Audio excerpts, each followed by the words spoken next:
I'm in Stockholm, 600 kilometers away from home and just outside Capitol Cinema, which I'm soon about to enter to play the new and exciting game Documentary or Shockumentary.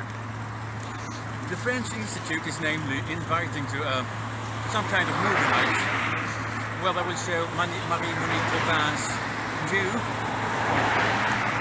quite old actually, documentary, claimed to be documentary at least, Roundup facing its judges. And I've got my bingo card ready. I've got Vandana Sheena, I've got Michael Pollan, I've got Monsanto, I've got Gas Mask.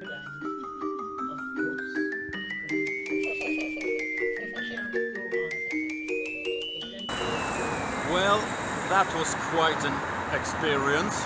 I have written down some of my remarks, but it was embarrassing to the edge of painful to watch this utterly nonsense together with people who obviously thinks or believes in it. I imagine it's like being forced to watch porn together with your parents and grandparents. And it shows that you're one of the actors, and so is all of your brothers.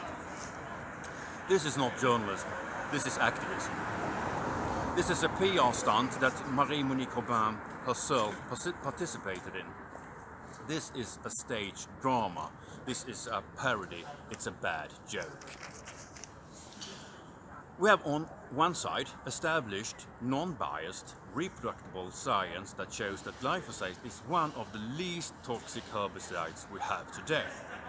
And on the other side, a small apart gang of disreputable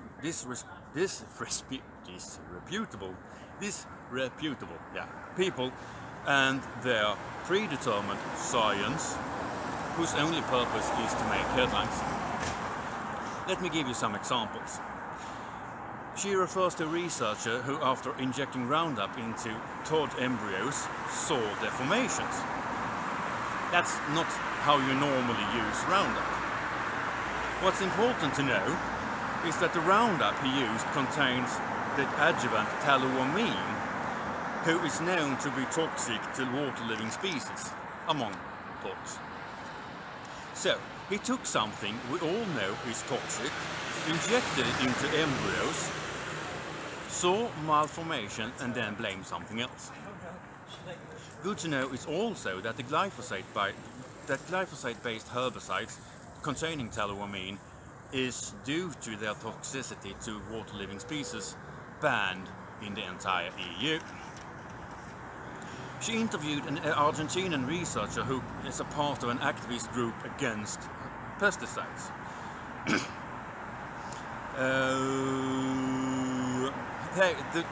This group, they deny the role of the Zika virus and blame glyphosate.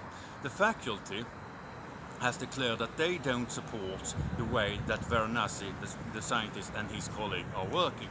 She visited a Norwegian scientist who claims that waterflies fed with Roundup Ready soy dies earlier than others.